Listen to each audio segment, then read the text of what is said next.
सुमित सतीश वर्मा। अभी आप सुन रहे हैं धर्मेंद्र निर्मलिया को।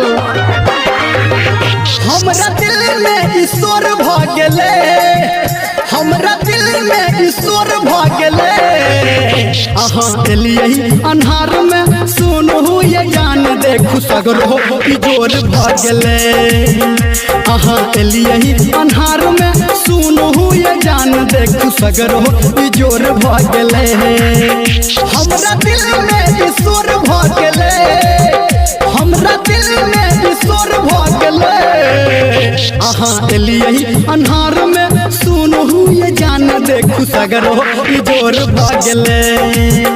अहाँ एलियै अन्हार में सुनहु ये जान देखु सगरो जोर भागले। डीजे सुमित सतीश वर्मा।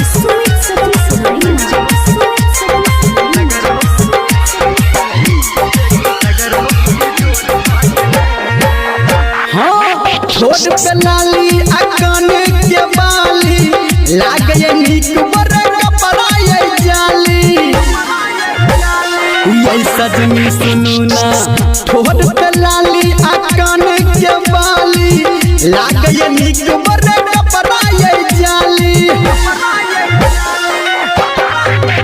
काम सब टाब जोर भागले, काम सब टाब जोर भागले। अहाँ एलियै अन्हार में सुनहु ये जान देखु सगरो जोर भागले।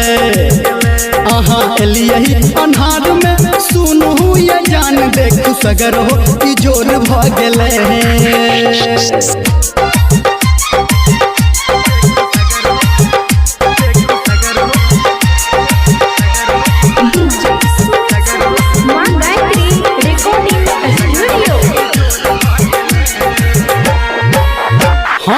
मनवा के सपना हमर भेल सबटा पूरा, रहल न आब कुछो हमर ये अधूरा।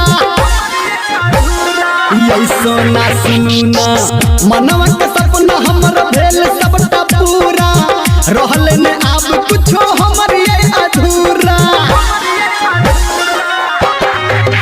बदला देख के ही जोर से एलै, बदला देख के ही जोर से एलै।